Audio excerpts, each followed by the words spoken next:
afternoon, everyone. I'm Fred Davenport. We're live outside of New Era Baptist Church here in Birmingham, Alabama. We're about to join Pastor Michael Jordan of New Era Baptist Church as he is going to explain his the wording on his church sign to the public. A lot of people have been driving by looking at the sign. So, Pastor Jordan, if you can talk loud for us and explain, white preachers are scared, racist cowards. What do you mean by that? Well, one side of the sign says God's word forbids white supremacy. There's nothing biblically Christian about being a white supremacist. And the insurgents, the rebirth of racism in America has come under the umbrella of President Donald Trump's administration. The riot that took place January the 1st to attack the American government was a merging of a melting pot of white supremacy groups. And I'm saying that since the word of God forbids white supremacy, then white preachers are scared, racist cowards to stand up to a racist president or racism in this country. This is nothing new. White preachers didn't preach against slavery or lynching. And questions we need to ask is, can you be a Christian and a racist? Can you be a Christian and a white supremacist? Can you be a Christian and lynch an African American on Saturday and go to church on Sunday? I'm saying that you should have more white pastors. Joel Osteen's, your most white pastors, Franklin Graham's, to preach against the murder and the insurgents. Okay. Oh, sorry. You okay? When you say white preachers, would it be more accurate or fair to say some white preachers? You say all white. You mean every white preacher in America is a racist? Yeah, let me do some clarity. Some white preachers are afraid to preach against racism and afraid to preach against black or Hispanic inequality. It's about a 90% pattern, though. The white pulpit. I mean, we should have, the largest church in Alabama, Chris Hodges and the Church of Houses, should have been out front preaching against to murder the Vice President Pence, tried to murder the Speaker of the House, Nancy Pelosi, to keep Donald Trump in office. Donald Trump has breeded racism and bigotry and white supremacy in this country. And I'm saying we must be preaching from two different Bibles, because there's no difference in the Jew, no Greek, slave, nor free. Well, one in Christ, and it says love your neighbor as yourself.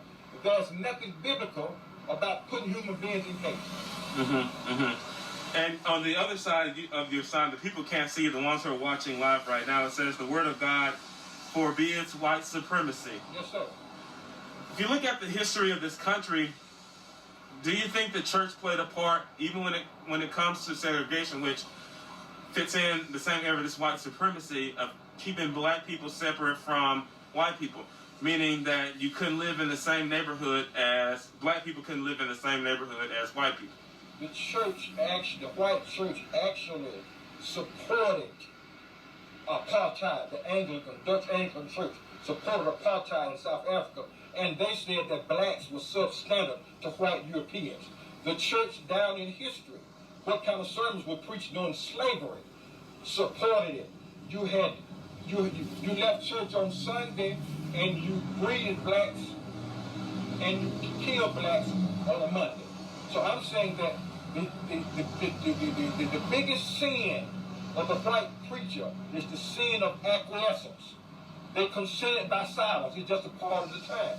But it's biblically wrong, and I brought my Bible with you, that if it's biblically wrong, not a black pastor here on Cotton Avenue, but if it's biblically wrong, we should have had white preachers all over this country preaching against white supremacists surging, trying to take over the nation's capital. And it was a blatant insult to me as an African American who's lived through racism to see white supremacists walk through our nation's capital with a Confederate flag. And we should have had more preachers speaking out against it. I'm saying they're scared. And the other party, the racists and they're cowards because they support Donald Trump. They're afraid of him. They turned President Trump into a deity. You got congressmen now, senators, who see major evidence. And the black community is outraged because during the Black Lives Matter movement, if blacks had surged into our nation's capital, they would have shot blacks down like rabbits. They came as a sense of entitlement. This is our building. So it's sad to say when the president supports white supremacists murdering the vice president and the Speaker of the House, and as a pastor, man of God, biblically, all of this is wrong. Going forward, what would you like to see done? What could white pastors do differently? I would like white pastors to use this as a teachable moment and say, wait, this has gone too far. 6 people were killed, and this is what happens when you breed something and you don't turn around and challenge it. Why do you continue to, because this is not the first time we've been here to talk to you, it seems like you're very passionate about, injustice and racial issues. Explain that to us. Because I've watched it. I want to say, during the halls of equality, we've had some good white people in powerful positions. But I've watched my African-American pastors, preachers, and people suffer from a fear factor. And they won't speak out. And this is God's, I never put anything on the sign unless God give it to me. And I believe that when injustice is perpetrated in America, that a part of a preacher should say something. Especially when white supremacy, Ku Klux Klan groups. This is the same issue we had in 1865 when whites lost the Civil War. Southern whites lost the Civil War. They think they won the Civil War. The South lost the Civil War. We had the same race issues 160-something years ago in 1865. Now here we're dealing with the same thing. What's the reaction? Have you gotten any comments from the community about this? Yeah, they've called. They want to know what I mean about the dual part of the sign. I'm saying since racism is not biblical, that not just the white church, not just the black church, but the white church should be speaking out against that also too. So you've gotten calls from white pastors? No. White pastors tend to be accommodationist. What do you mean? They accommodate racism because they have Ku Klux Klan descendants that write big checks in their churches. And so it's about profit gain. White pastors just say, well, it's a part of the time.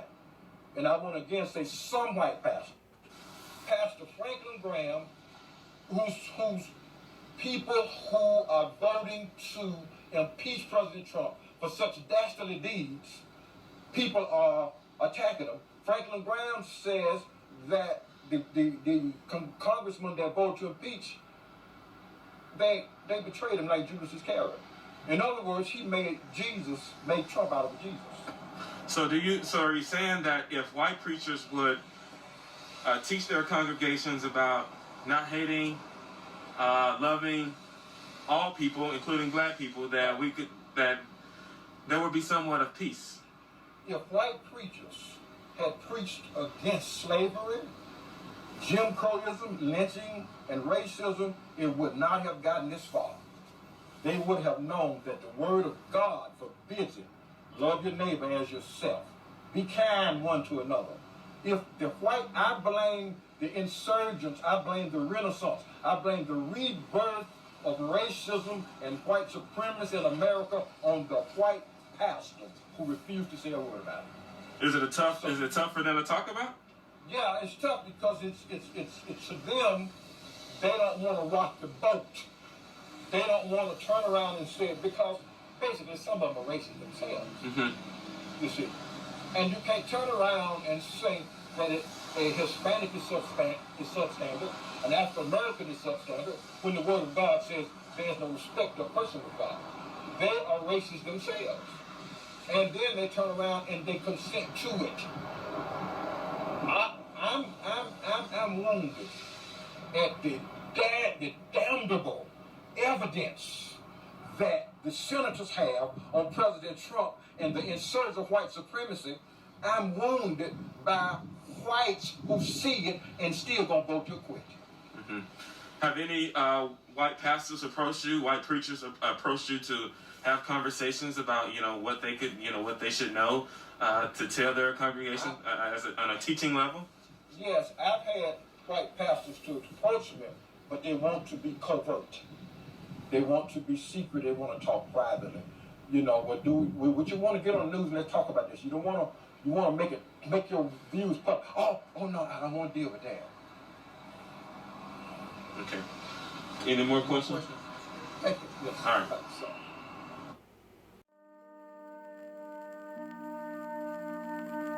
Why are we called Negroes? Why are we spiritually deaf, dumb, and blind? Why is everybody making progress, yet we seem to be lagging so far behind? Why are we mistreated? Why are we in this condition? Stripped of our names, our language, our culture, our country, our God, and our religion.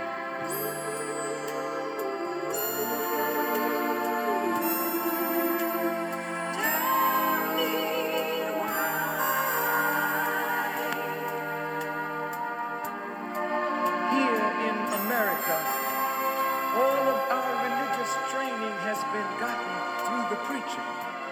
And he has told us of a heaven way up in the sky that we can't enjoy now, but rather after we die. But all of the years that we're living, for us there's nothing but hell, pain, torture, and misgiving. Yet the Bible speaks of a heaven filled with material luxury, which the white man and the preacher has right here, so we see. So my friend, take it for what it's worth. Heaven and hell are just two conditions of life, and they're both right here on this earth.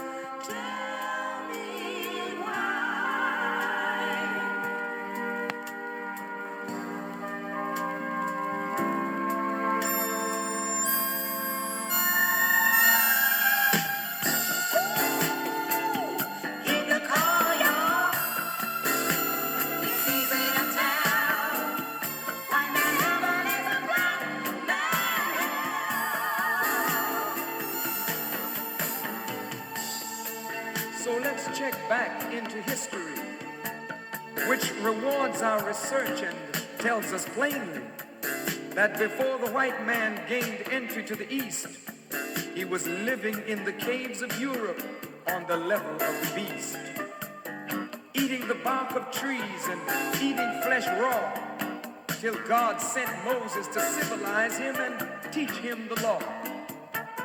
Then following many of his explorers, he gained entry into Asia and Africa. From China, he took silk and gunpowder. From India, he took jute, manganese, and rubber. He raped Africa of her diamonds and her gold. And from the Mideast, he took barrels of oil untold, deceiving, raping, robbing, and murdering everything in his path. The whole black world has tasted of the white man's wrath. So my friend, it's not hard to tell. A white man's heaven is a black man's hell.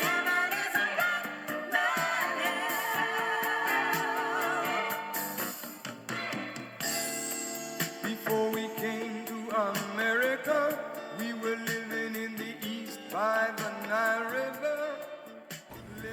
Greetings. Today is March the 7th, 2021. I'm out to my friend's castle, Mr. John H. Robinson. We just refer to him as Doc. I met him many years ago. We met on the level, and we haven't found the square to part yet.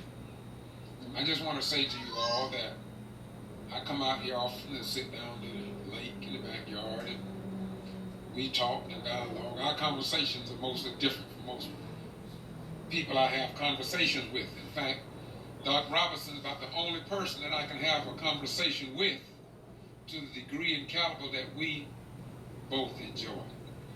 But this morning, I'm not going to talk. He's going to talk to you this morning. And we're live on Facebook.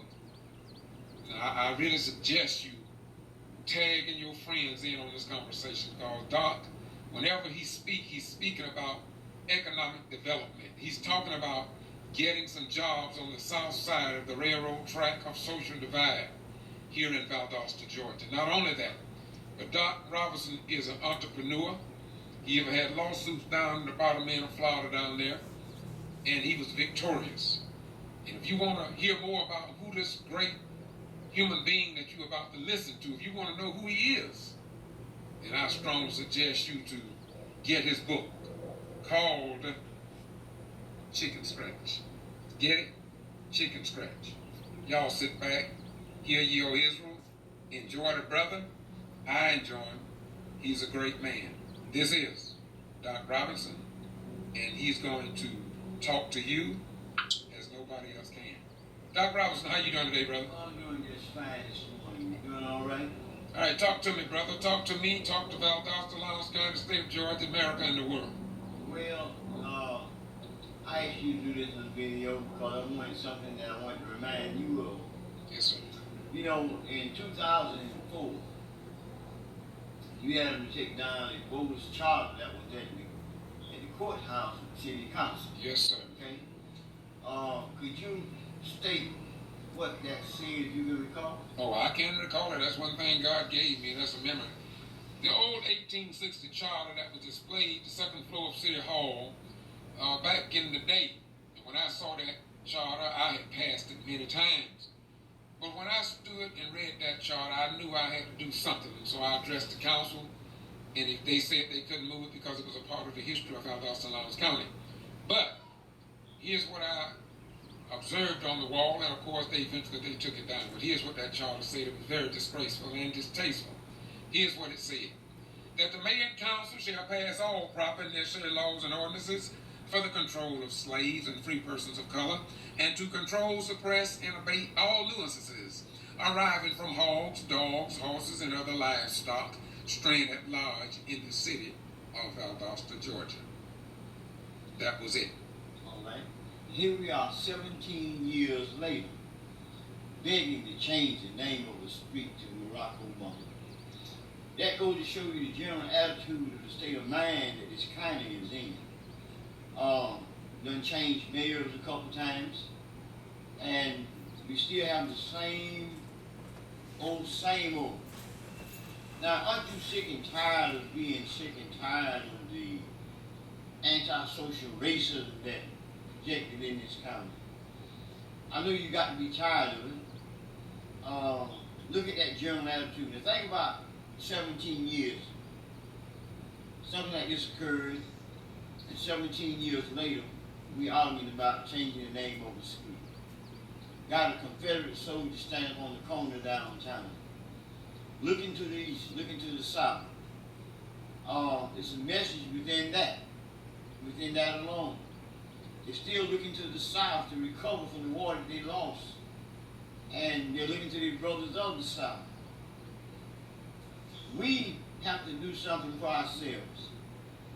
In a few weeks, we're going to put on a meeting outside of the box. I'm a Baptist preacher, and I'm going to be talking about issues such as this, of being tired of being economically oppressed. We need something of our own. We got to start catering to our own. We got to start getting things of our own. We go down to Walmart. We spend all our money at Walmart. We go down to all the major stores. What's the name of that store over there off of Lee Street? IGA. And we got stands. And we got all these stores. I don't have nothing against the stores being in our communities, But why can't we have our own stores in our own communities? We don't have nothing here in Lowndes County. If there's something here in Lowndes County, please name it. Show me where it is. We don't have nothing in this county. We don't have anything in the city. Our children turn to the streets, and because we don't have anything to offer. We preach the gospel like Jesus saves souls, but we got to talk about the whole man for a change. We have a street ministry. We're going to be talking about these type issues, not just about Jesus saves souls. We're going to be talking about the hardcore issues, the black and white issues. Why they build a school for $85 million and we don't get none of the money? Why they build a bridge for $72 million and we don't get anything out of it? Why they build another school in Pinedale for $22 million back down in the black community and we didn't even got to get a job in it? How do they build monuments in the community and we don't get no parts of it? We're economically scrapped. It's a shame before God. It's a shame behind God. It's a shame on the side of God. It's a shame all the way around when it comes to the godly aspect. But we can go out and we can preach the gospel like Jesus saves souls and redemption of the soul and in the spirit. But why not just talk about the whole man for an example? You get a young man coming in off the street, turn his life over to Christ, sit on the pews. Then he go out and can't find a job because there's nothing available because we don't provide nothing for ourselves.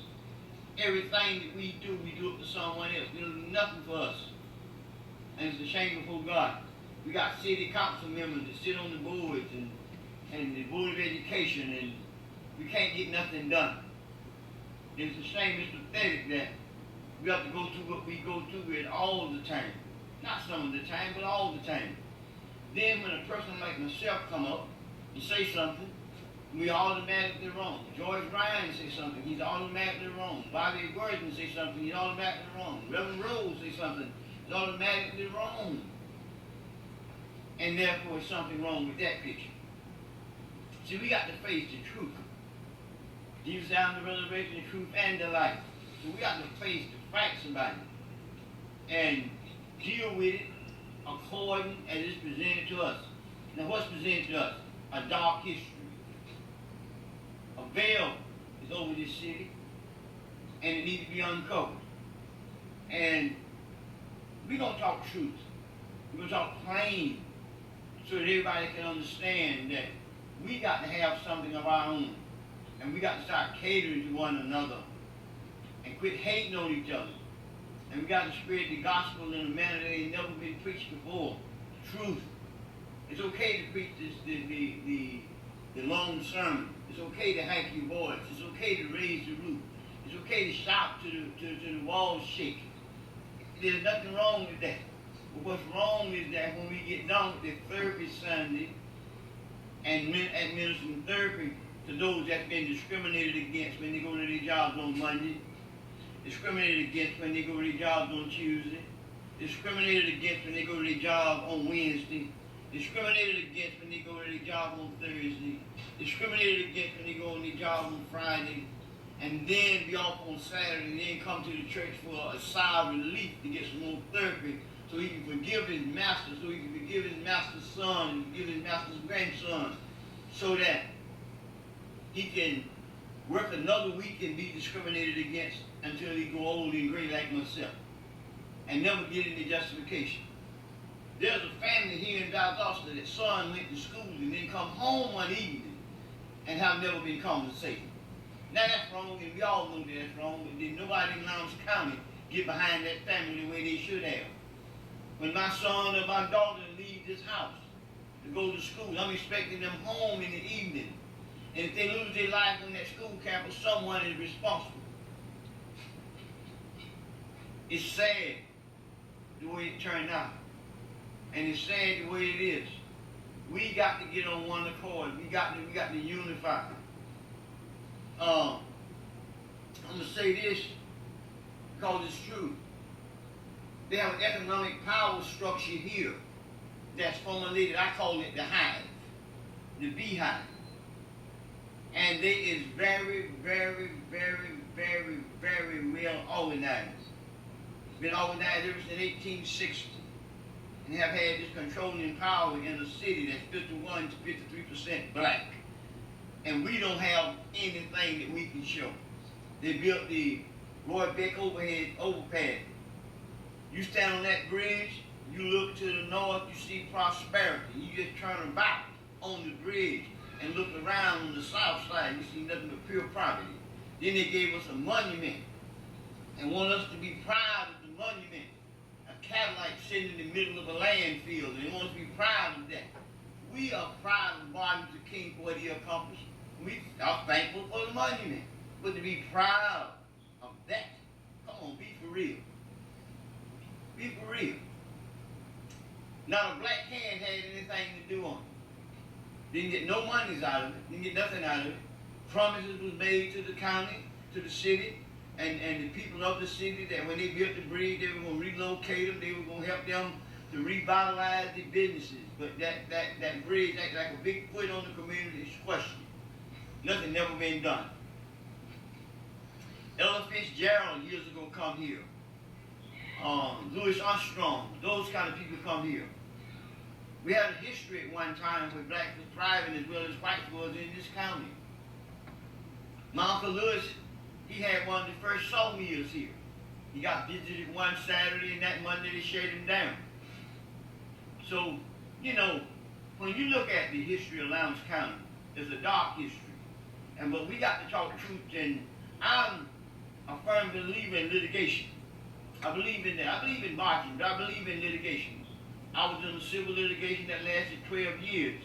Manuel Noriega was in the basement doing the trial. I am in the Library of Congress. No joke about this. I don't ride that ticket. And I've been studied by Penn State. As for it was the first case of its kind in the citrus industry. I sued George Peck Calkins. He was the chairman of the financial committee for the Republican Party with George Bush. And all of his power came down on me, and I got blackballed between 5 major counties: Dade County, which was Miami; Broward, which was Fort Lauderdale; Palm Beach, which was Palm Beach; and Martin, which covered Stewart; Okeechobee, which covered Okeechobee; and Port St. Lucie. Couldn't get a job no place. So what I'm trying to tell you is we lost everything that we had. We lost everything.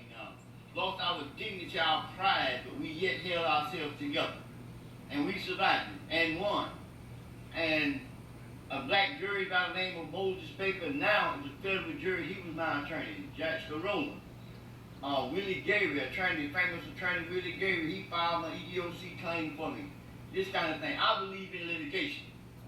And if you be discriminated against, we're going to preach the gospel that if you're discriminated against, go down here and file a federal lawsuit against the person that violated your rights. If you're an entrepreneur and you're dealing with the banks, go to the NCRA, the Community Reenactment Commission, and file a complaint. We're going to be providing documentation that you can utilize to find you attorneys and this kind of thing. We're going to do something. I'm not going to sit back and just talk about it. And, you know, we are going to form litigation. It's not that we don't want to. We're not going to try. We're going to do everything in our power to sue Lowndes County and the city, if possible, if they don't do what they need to get done. Always coming. We tired of being excluded. We're sick and tired of being sick and tired. We own Fabco Fabrication. We own Tribe Architectural Firm. We own Scribe Engineering. And we also have psychologists in our family. So what I'm trying to tell you is that we're trying to do something for ourselves. We don't get much out of Lowndes County, but we work all over DeKalb, up in that greater metro area of Atlanta, where people have got it together up there. And we're doing quite well. So what I'm saying is that we got to do something for ourselves. I believe in entrepreneurship. I believe that, I believe in Christianity. No doubt. But I don't believe in opposition. I'm a firm believer that we are going to overcome. But you can't sit back all the time and just be stepped on and trample all over and say, Lord, forgive me for what he's done. You got to stand up and fight back. What you got to do. If he stick his finger in my eye, I'm gonna stick my finger in his eye. That's not the way I know a tooth for a tooth. That's just a mere fact. Okay? I'm gonna preach the gospel about Jesus saves souls. But I want you to understand that we got to do something for ourselves because we're sick and tired of being sick and tired. I'm gonna go back to where I started from. 2004. They took down the bogus charter. 17 years later, this day, we are fighting to change the name of Forest Street. Same old attitude. We went around, and we met with every bank in the city. Sit down and form the council of the coalition with the bankers. Then come to find that we was, instead of saying lied to, we was put off. Businesses come in and we said if you get a contract, a possibility you can get a loan. We go out and we get the contract, legitimate contracts. Go to the bank when he says, we'll have the work done and we'll do it and we can get everything finalized for next week, go in next week. Well, something came up and we get it finalized for next week, go in next week. Meantime, if we didn't have other resources, companies would have suffered from being not able to meet their obligations. So it's the way that everyone is playing the game. But believe me, justice is coming. The scale of justice is going to balance someday. And we're going to keep putting our portions on the scale to make it tilt toward justice. There ain't no need lying about nothing. And ain't no need sugarcoating anything. You know, we got to fight with everything that we have. And we got to unify to a just cause and love one another. If we don't trust each other, work together in spite of. Have a forgiving heart. Don't be so quick to turn against the other. And my pastors and friends, we are pastors and friends, and we are united to a certain degree. But we all got to get on the accord for economic redemption. If we don't, we won't have anything for our children. We don't have anything to offer them now. So what are we going to do? Sit back and hope that someone will come along and do it for us later? A few minutes ago taught me that I asked a man a question. He said, I had it not. He said, but I have it for you. So in other words, be your brother's keeper. We got a lot of powerful organizations in this city, around the county. All you organizations know who you are. Look at economic redemption. Consider what I'm saying here today. Let's unify and do something for ourselves. If we don't, no one will do nothing for us. We got to do it. We don't have a choice. We don't have a choice, friend. Yes, sir. I understand. But I want to appreciate you, my beautiful brother. Ever since I've known you, you have been playing and moving down the same avenue, and that's economic prosperity. You connect the dots, you get the loose ends, you tie them together. And above all, you live what you preach. And that's all we're asking for. If the leaders, and I'm not downing them, but if they say they love Jesus, then you should do the works of Jesus. Mm-hmm.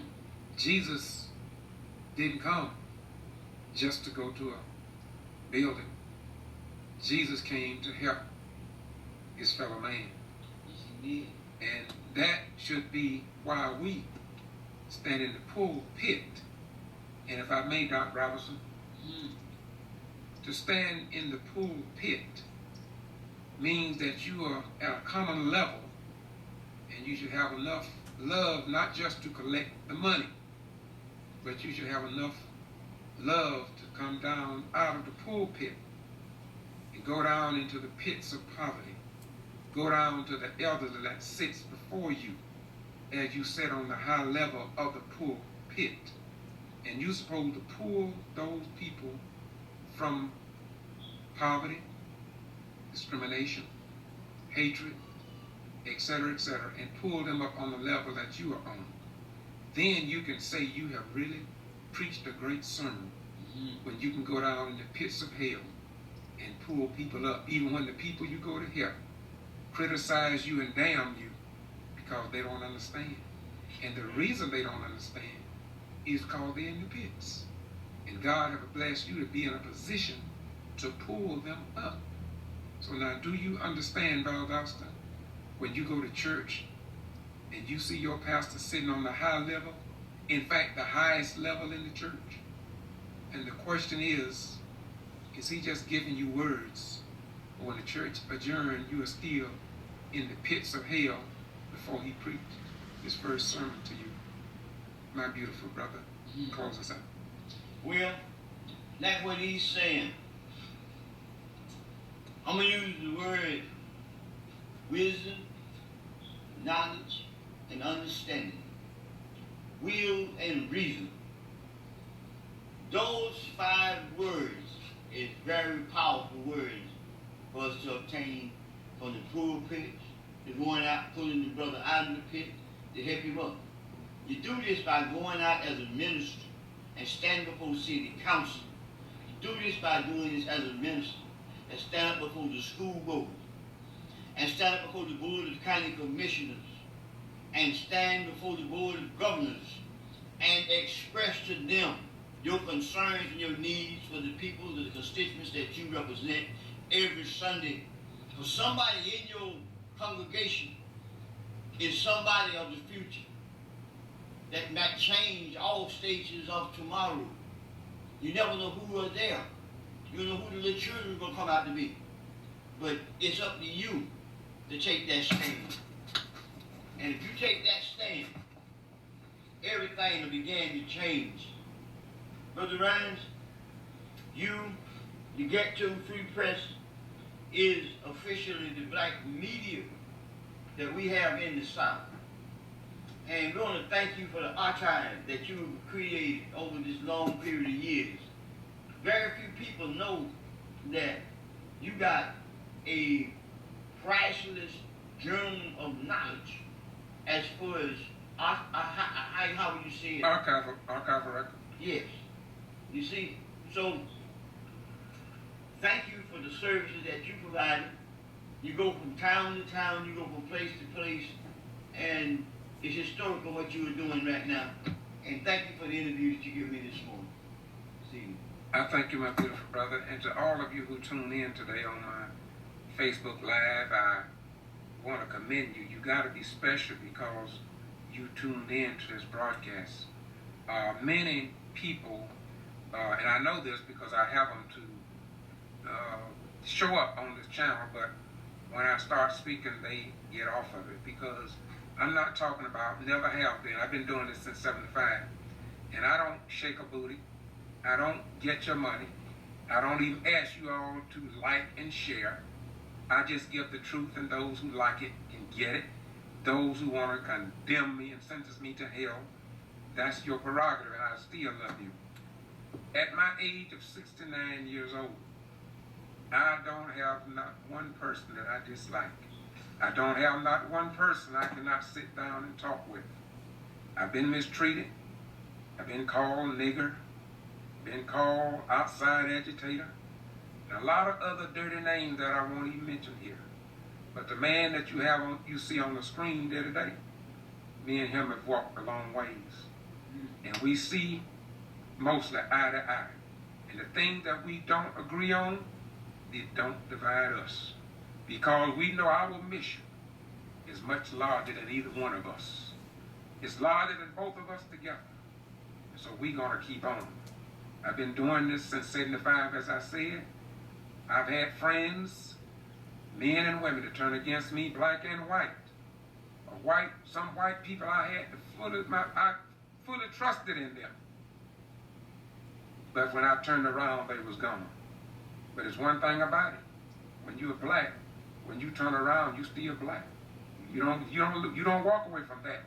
And this is why I'm going to embrace my brothers and sisters and other white people and all other people of God's creation. And y'all already know I don't hate different denominations. I love all of you. You're a Muslim, I love you. You're a Jew, you're a Hindu, you're a Protestant, you're a Catholic. You're an atheist or nothing. I still love you. And if you are nothing, you are something. Even in what they would make you think you're nothing. Yes, my brother. I just want to make mention that George Ryan and I went to Atlanta on 3 different occasions, and we've actually filed federal charges against Lawrence County and the city.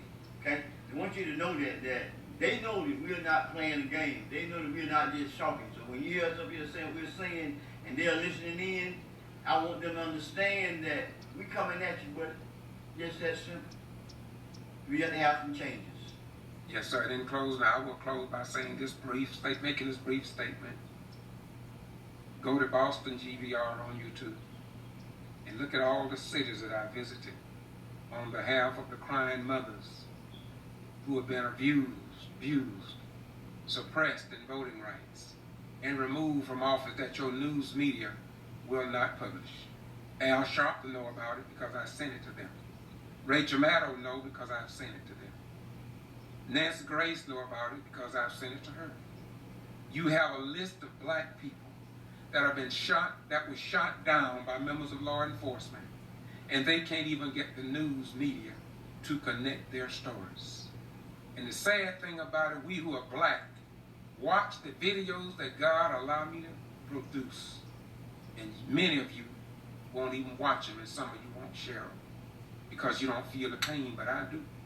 God allowed me to feel the pain of the Madison, Florida 9, the Quitman 10+2, Linda Harris and Meggs, Rufus Davis in Camilla, Charles Gibson, and on and on. Even Christopher Wright, that was shot 6 times and left in his yard, his mama's yard, for dead. Your news media haven't published that to you collectively. And that's just a few of them. I do it because I love you. Dr. Robinson, Dr. Robinson, Dr. Robinson. His whole life has been dedicated to helping black folk. Even the ones on the street that I would never give a dime to because I discern they're trying to trick me. Dr. Robinson still reach in his pocket and say, you need a dime. You need something to get some food. And he'll give it to him. But too often, whatever you're called for in this world, be sure to follow it until the end. Y'all have a nice day. And again, all of you tune in today, I love you. Doc Robinson love you. You say the final words, brother. Well, may God bless you. May God keep you. May God hold you. Whatever you do, follow the charge. Amen.